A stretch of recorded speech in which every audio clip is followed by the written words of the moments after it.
Okay, so you know how with like Netflix and Spotify you just end up in this dead loop of scrolling continuously? Yeah, I feel like that's what dating has basically become, and I think it's about time we talk about it. See, dating used to have natural limits where you're basically meeting people either through like work or school or confined spaces, basically, where the options aren't many, and you also have this kind of mindset where you're aware that the options aren't many and that everyone is somewhat interconnected. And although that sounds like a bad thing, it actually helped quite a lot with making people more intentional. And then apps happened, which basically gave us theoretically infinite options. And I believe the apps is where the main issue happened, because once you have that many options at your fingertips, everyone becomes an option. Everyone's disposable, everyone's easy to throw away, and you don't really have to place that much value on an individual when there's another one right next door. And so we end up in this modern dating era where everybody has so many options that they're going through that they don't even really want to choose anymore. And so they're just browsing. And let me just say, I am 100% against dating multiple people at once. I think this is a whole nother video. And I say that because we basically get into this loop where people start dating people for fun. Like, they're on dates for fun, they're on dates just to do something. And I don't really think that's the right mindset to go about when it comes to dating. I think especially because so many people go into dating for fun with the zero intention mindset and they don't actually tell the other person, I think they're basically lying by mission.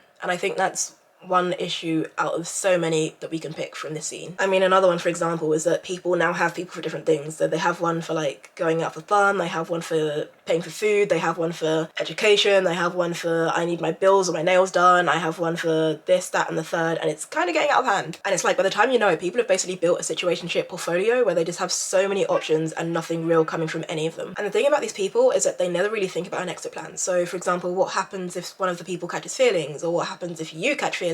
And they just haven't thought about it because they simply weren't thinking that far ahead. Because why should they? There's infinite options that they can just subscribe to and unsubscribe to, and then they're on to the next thing. It's basically this just toxic cycle of sampling everything and continuing with nothing. But here's the thing that I do find quite interesting out of all of this, which is that the rates of singleness are actually going up, even though we have access to even more options, which also just says a lot about the dating scene right now. And on the surface, of course, that sounds fine, and it also makes sense. I mean, people have other priorities, people have things that they want to do, like for example, the financial commitments or career focuses and things like that. But I don't think it's all intentional. I think a lot of people are single right now simply because of how the dating era actually works now. I mean, this dating situation has made it pretty hard for a lot of people to actually land anywhere. And I mean, even when you look at the individual and the effects that it's having on them, I don't think people really take this into account that often. But I think in a lot of ways it starts to reflect and seep into your own personal life as well. Because when being half invested becomes your default, then it starts to seep into every little aspect of your relationships in life. And you start thinking there's constantly an upgrade. I mean, even within your friendships, you start to not be present with people. You start thinking about, oh, I saw this friendship and that friendship, because it's very easy to compare things online. The moment something hits you in reality, you can start to think about different situations in that way. And it can even affect you emotionally to the point where you don't know how to stop and choose, and you also don't know how to stop and be chosen. Because you might be thinking, for example, what if they find someone better than me? Or what if I can find someone better than them? And then when something real actually does show up, you can't even commit because you don't actually have the muscles to be able to grow in that thing. It's basically like being on a situationship treadmill where there's so much movement going on, but you're not actually going anywhere, like nowhere whatsoever. And that's basically just a few of the reasons why I think dating intentionally, one person at a time, is much more valuable than dating multiple people at once. But anyway, I'm not saying that dating apps are evil by any means. I mean, I know quite a few people now actually that have found their other half through dating apps, and I think it can be quite good for people that are actually using it intentionally. But I know a lot of people are just using it for an ego boost and to have some fun and kill the time. And so yeah, I personally will never use a dating app, but kudos to those of you that do. I've heard some interesting stories, I've seen some interesting things, and I mean, I get it. Honestly, it does look fun. But my main point here is that the culture around it is very unhealthy, and it's leading the dating scene down a place that we probably can't really return back from, because everyone is subscribed to everything and enjoying nothing. So yeah, I mean, make of that what you will. I would love to hear your opinions down below if you have any on this, and I'll catch you guys next time. Bye.